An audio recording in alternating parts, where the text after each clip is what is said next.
You are listening to Woodland Walks, a podcast for the Woodland Trust, presented by Adam Shaw. We protect and plant trees for people to enjoy, to fight climate change and to help wildlife thrive.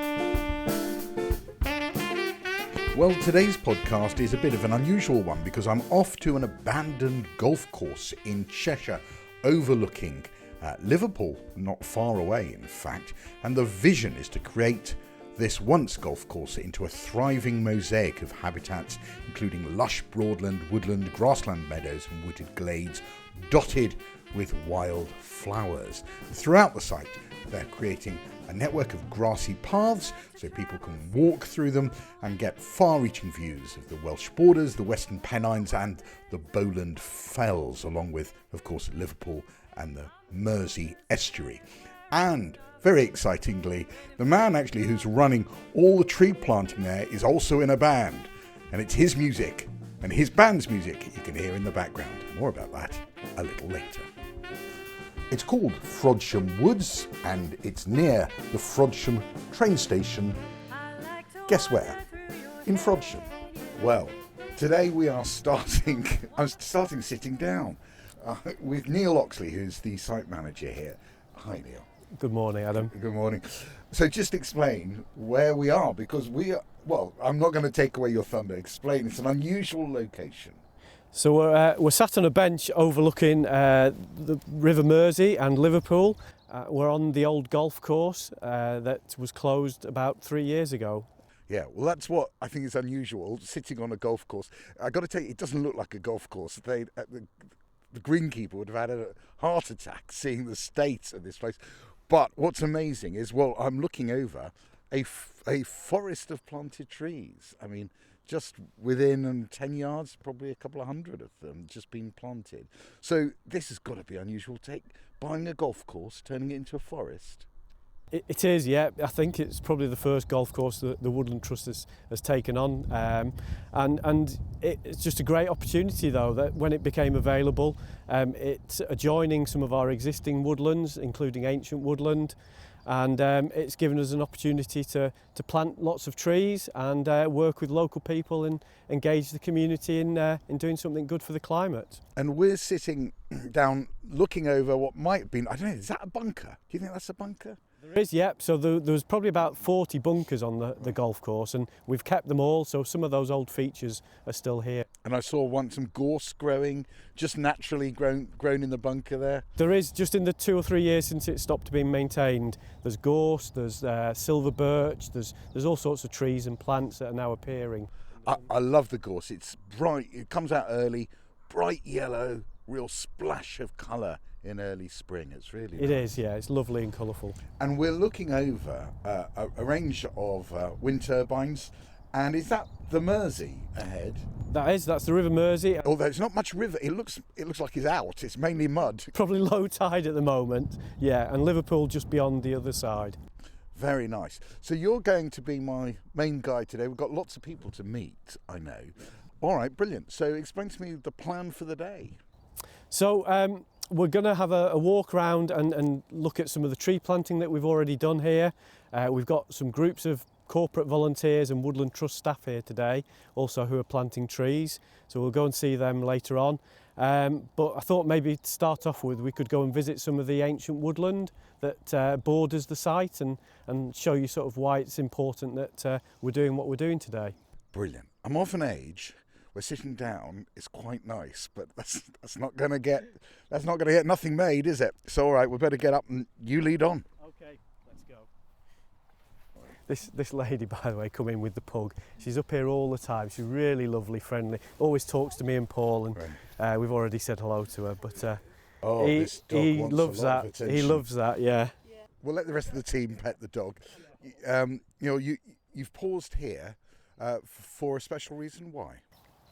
Yeah, so this area, we're on the edge of the ancient woodland now, and the part of the site in front of us is going to be left for what's called natural regeneration to develop. So that will be where trees can self-seed and set and grow naturally. So we're not actually planting any trees in this area in front of us. And you can see there's some silver birch trees there that probably self-seeded 5 or 10 years ago on the edge of the golf course, and they're growing quite well already. So, and what's the advantage of that? There's a big debate about rewilding and all of that.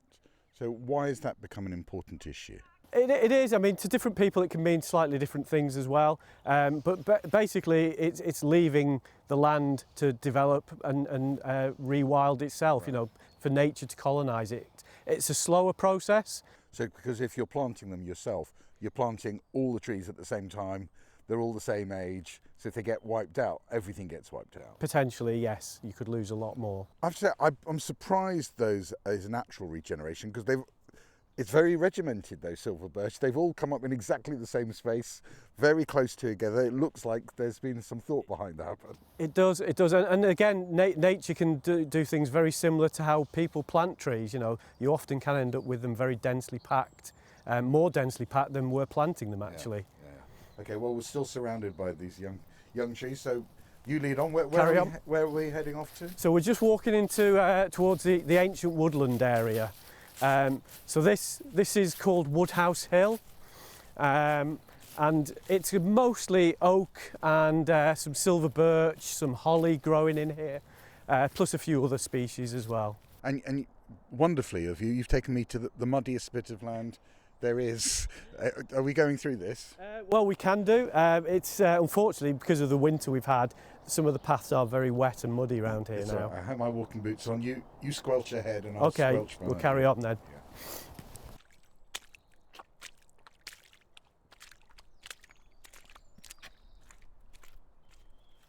So we're heading up, give us a better view of the Mersey, a better view of Liverpool.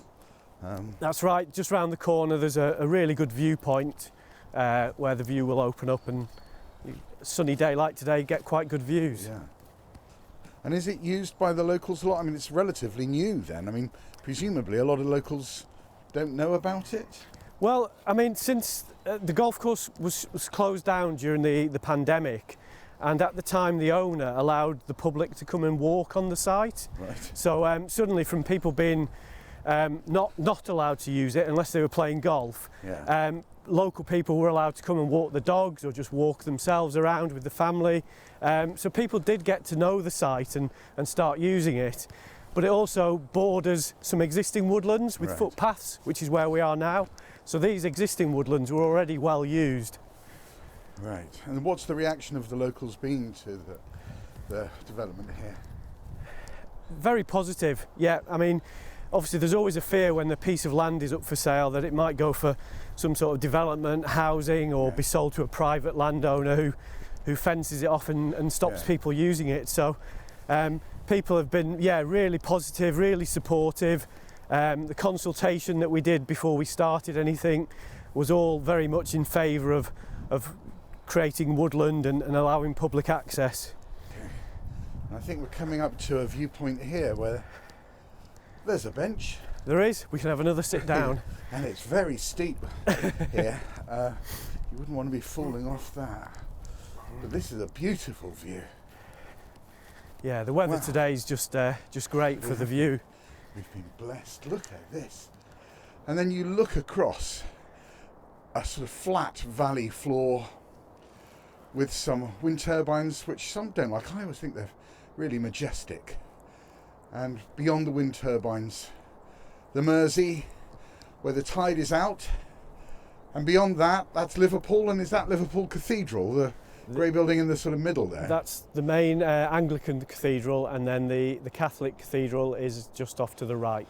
Amazing. And beyond in the far distance is North Wales. So that low line of hills you can see is just within North Wales. Oh, those hills over there, beyond the chimneys, that's Wales. Beyond the chimneys, yeah. And some other lovely gorse.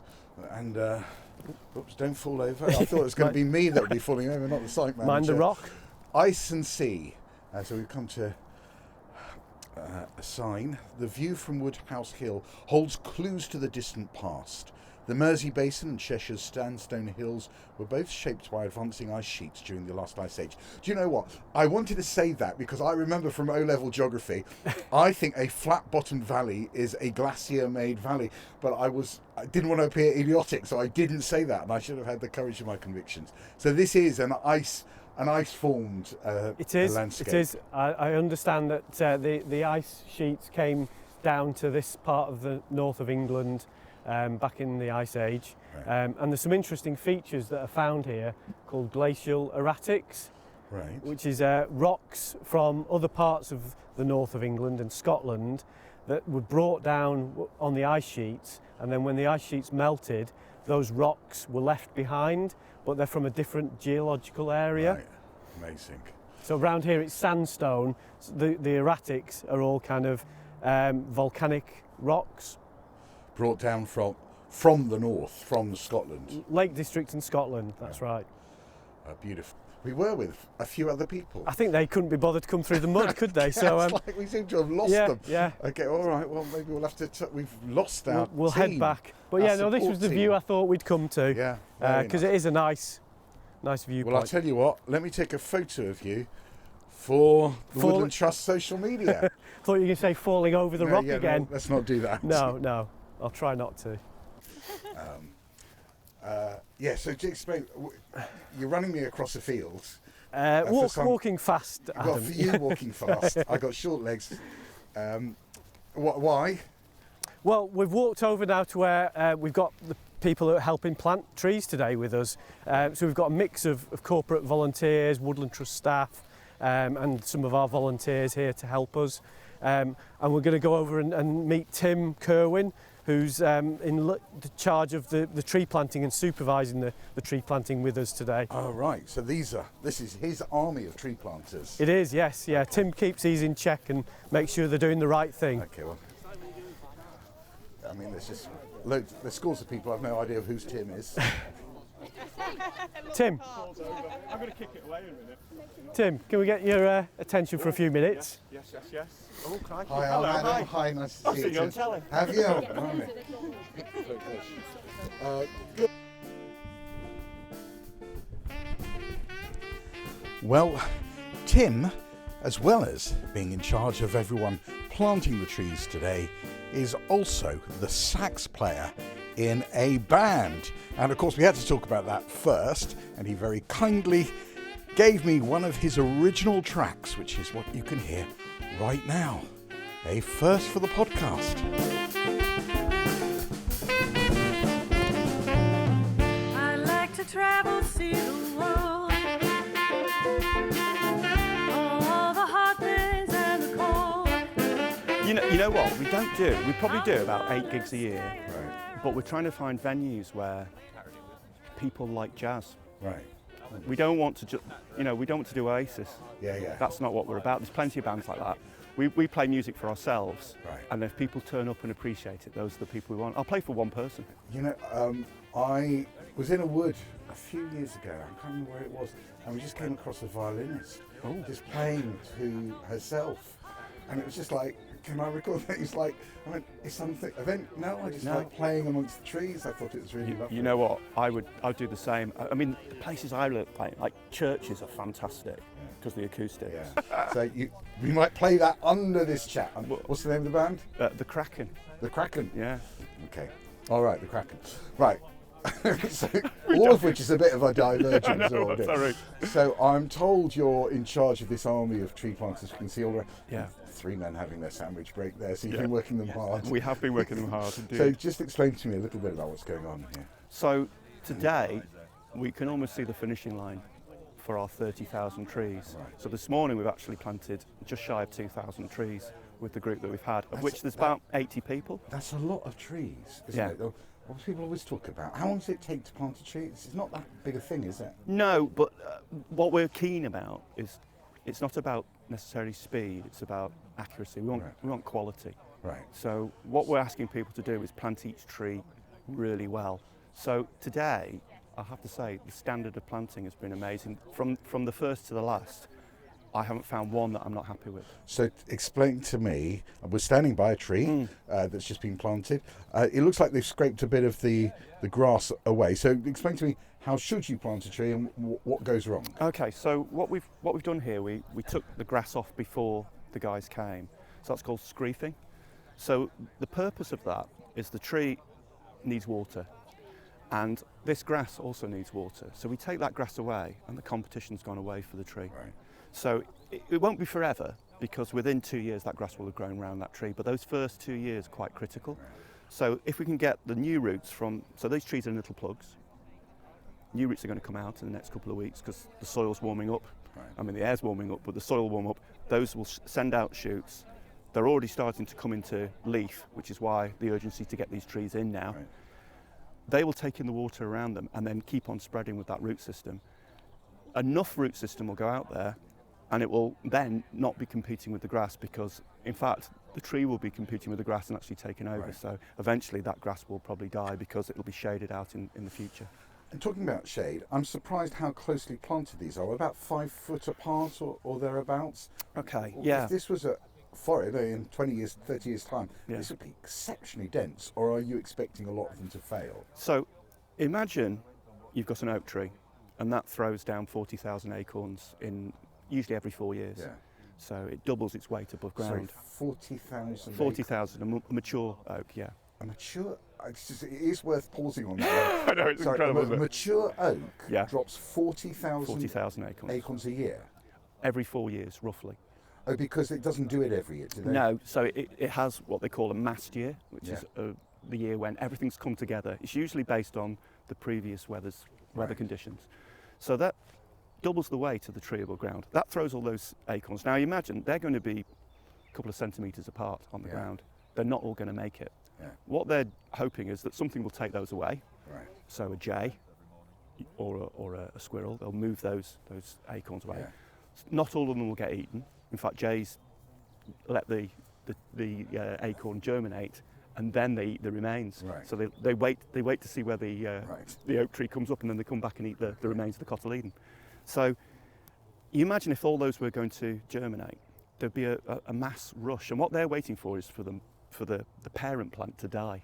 Right. And if that falls over, then they can all shoot up, but they're not all going to survive. So maybe only one, maybe two will survive out of those 40,000 if they're close to the tree. Now what we're doing here is, imagine there was the parent plant. The parent plant's not here. We've already spaced these out by this distance already. Right. So we've given them a better chance. So they can now flourish. In time, so within sort of 10 to 12 years, we're going to start to be thinning this out. So you won't see this line. There are other parts on this site that are 23 years old. Right. And we've done a lot of thinning through that. You wouldn't know it's been planted by in a plantation. So what's the failure rate? What's a good failure rate to stay with of this? It can really, really vary. I have to say that the soil here is tremendous. It's very rich. I'd be very surprised if we have a high failure rate. It could be 95% take. Right. So that's really interesting. And what are you planting then? I've seen some oak, I've seen some silver birch. Yeah. What are you planting? So Cheshire is all about oak and birch. So 25% of these trees, so 7,500 are oak. And then 10% are silver birch, so that's 3,000. And then there's another 18 species that are all native to the UK that we're planting in here. So things like rowan, holly, Scots pine, and then we've got hazel. There's some large areas of hazel on this site that we've put in. And then we've got hawthorn, blackthorn, a couple of types of cherry, and then some interesting ones as well. So we're putting some elm in, and specifically for a butterfly. Right. So there's a butterfly called white letter hairstreak, and the caterpillar feeds on the leaves of that tree. So we've got those in Cheshire, but we're trying to expand it, and we've been working with the Butterfly Conservation Group to get it right. So they've given us some advice. I thought elm was a real problem with the Dutch elm disease. It still is. It still is. There was some talk that maybe some had found some natural resistance to Dutch elm disease. There are some resistant elm, and so the plantings that we've done on here are what's classed as witch elm. It will still get Dutch elm disease, but it can last up to 16 years. And then there's always the opportunity to replant. So if we can get elm established, then we can carry on spreading that through the whole site. So it's a starting point for that species. So again, we're trying to increase the biodiversity of the site by having specific trees for specific species. So it's exciting. I mean, a lot's been lost, and it won't become a beautiful wildflower meadow. Yeah. Although we are going to be doing some wildflower planting. We've already bought the seed, and in the next couple of weeks, as it gets a little bit drier, a little bit warmer, we're going to be sowing that in, and that will come through the spring and summer. So we've got lots to happen here as well. Oh, brilliant. Well, it's so nice to see it at an early stage. I'll come back in a couple of years. It's probably one of the most exciting projects tree-wise in Cheshire in a long time, because I've been doing this for a long, long time, and these opportunities don't come up. So for this to happen, and for the size of it as well, I mean, you're talking about a huge area of woodland now, over 180 acres, so second biggest area of woodland in Cheshire. So it's amazing. It really, truly is amazing. Well, I'm walking away. In fact, all tree planting has stopped for lunch. What is the time? Yeah, it's 1:45. So everyone has stopped for sandwiches and teas under the spreading branches of some trees. And whilst they're doing that, two people are still working. That's me and Paul. Hi. Hi. So just explain to me, what do you do, Paul? I work as the comms and engagement manager for the north of England. So this is one of the best tree planting schemes we've had in a long time. And the people we've got here today, were they just locals? Are they from any particular groups? No, they're Woodland Trust staff as part of our climate campaign. They get a day to come out, and we've got various corporate volunteering groups out also planting. So we've got about 80 people out planting today. Well, that's amazing. And we've just paused by this gorse bush. I'm rather partial to the gorse, so we'll take some shelter there. So you talked about that this is part of a bigger campaign. What is that campaign? It's our climate campaign, and very simple hashtag, plant more trees. Right. So trees are probably one of the best things we've got in the battle against climate change to help, and they have the added benefit that also they're good for biodiversity as well. So twin track approach, if you plant a tree, obviously they're not the solution to everything, but we're hoping at the Woodland Trust just to get more people planting trees and to get. What is the target then, the sort of tree planting target you have? Well, we have a target to get 50 million trees planted by 2030 across the whole of the UK. So quite a number. Sorry, hold on. 50 million trees by 2030, so that's 6 years. Yeah, and I think we planted 6 million trees 2023. Yeah. Why is everyone taking a break? They got millions to get in. Billions of trees. That's quite an ambitious thing to get done, isn't it? Yeah, and we need to plant billions of trees longer term, so it's really important we get everyone planting trees. But it's all that message as well, right tree in the right place, and get trees planted where they're needed. And this is an unusual project, not least because it's on an old golf course, which I've never heard of before.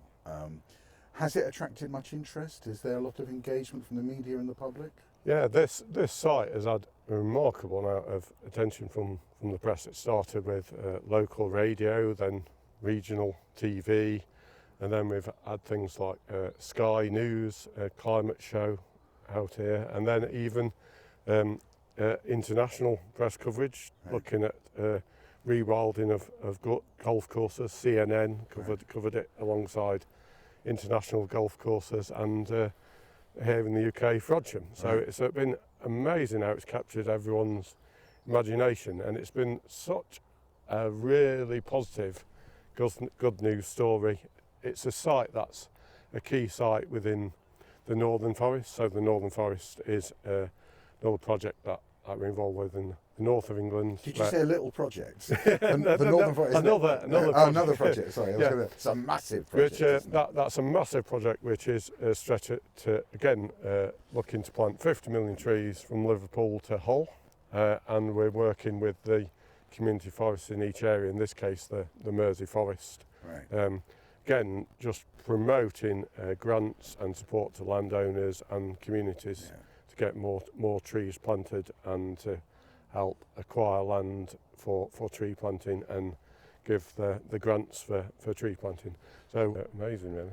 It must give you a warm feeling that your communications are actually being so well received, that it's not just you pushing out a message, that people want to hear this message. Yeah, it's really, really good to not have a negative message. I mean, generally, it's a really, really positive message that people wanting to hear, because it's great for the community. They're getting this amazing green space with stunning views of the Mersey on the doorstep. It's an interesting story about how we're changing from a golf course to a woodland site. We've got the ancient woodland, got natural regeneration, and just the fact that everyone's smiling, everyone's really happy, and just so pleased that they're playing their small part in helping us create this new woodland site. It's just great to be part of that positive good news story. Brilliant. Well, I'm going over to a group of people who have been busy planting all day but are now on their lunch break, just to bother them and ask them how their day has been and why they got involved in this project. Okay, well, first of all, you can just shout out stuff. So, well, you're all hard at work, I hear, but I've seen very little evidence of it because everyone's sat down for lunch now. So have you all had a good day? Yes! That would have been awful had they said no. Anyway, they all had a good day. So, I mean, it's lovely that you're all out here doing very serious work. You're all got smiles on your face and everything, but this is important. I wonder why anyone's getting involved, what it means to you. Anyone got a view, or we'll get a microphone to you. Go on then. What's your name? Rawdon. Rawdon. So why are you here? Well, nature, wildlife, planting, and I know the area quite well.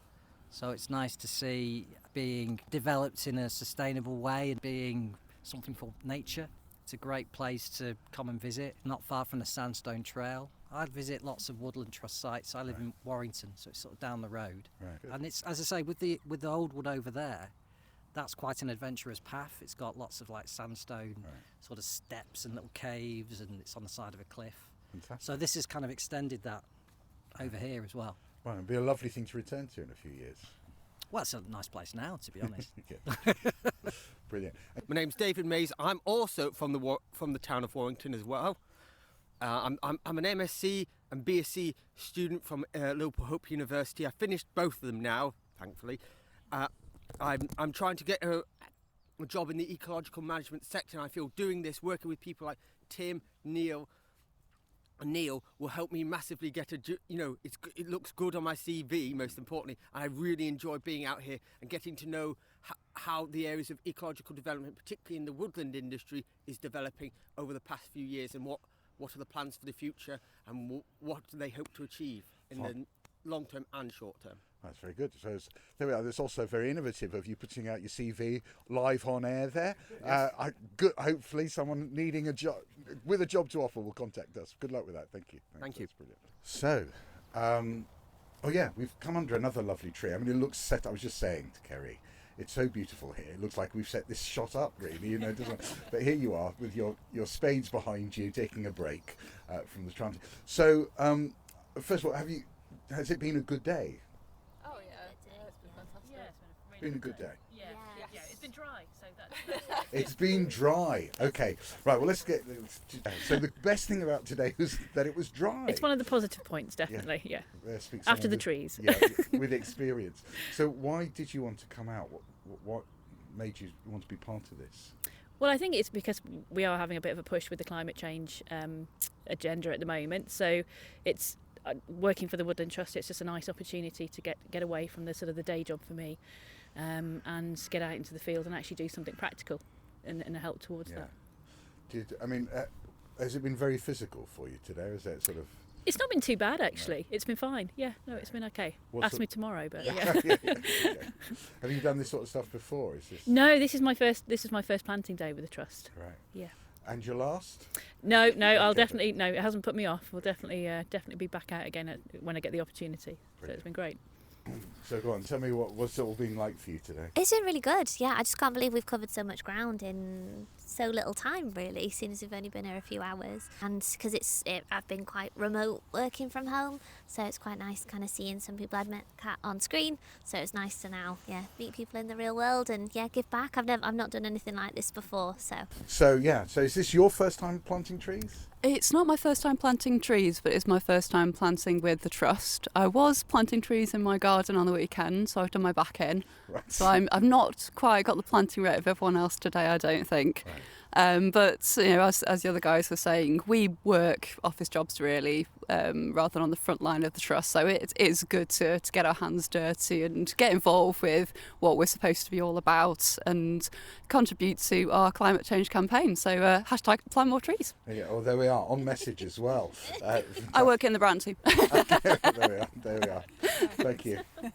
That's excellent. Now, really, I should have started with this because we're nearing the end of my morning in the forest, but I've come to meet Esther, who's really one of the big brains behind the planting scheme. I know you're a bit modest about that, but tell me a little bit about what your involvement has been with this project. So I've been lead designer on this project, so I've been putting together the planting plans and lots of maps, and really working with Neil, who's the site manager, to make sure that we make this the best scheme that we can make it.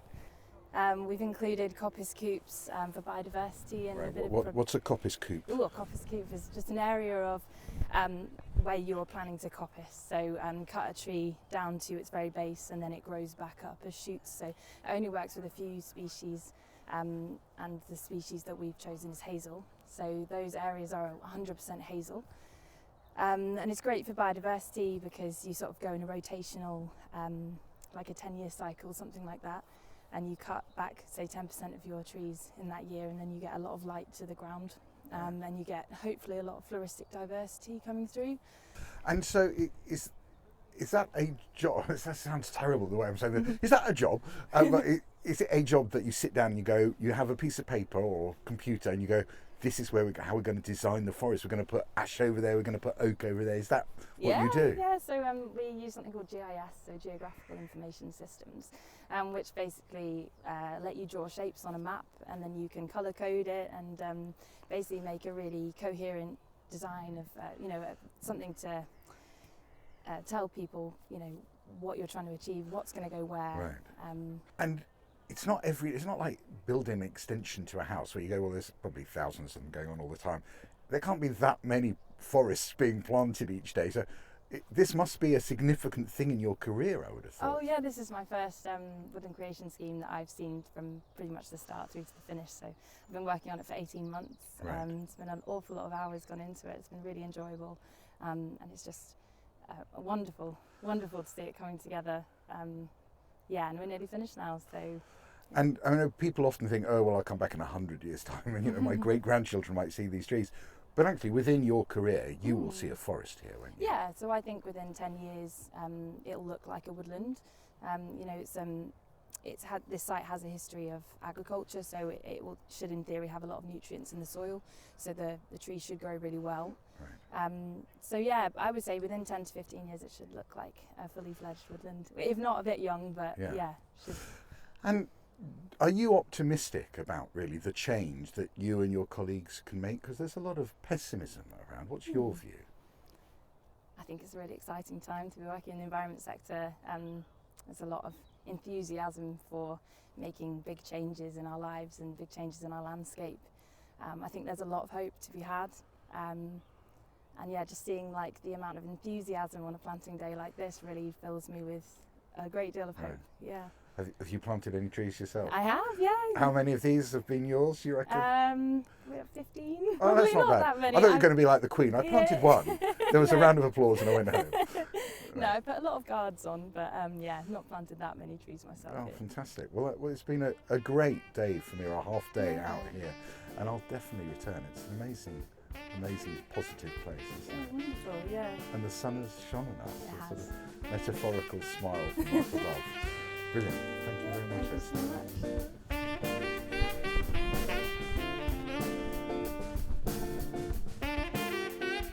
Well, if you want to find a wood near you, you can do so by going to the Woodland Trust website, which is www.woodlandtrust.org.uk/find a wood.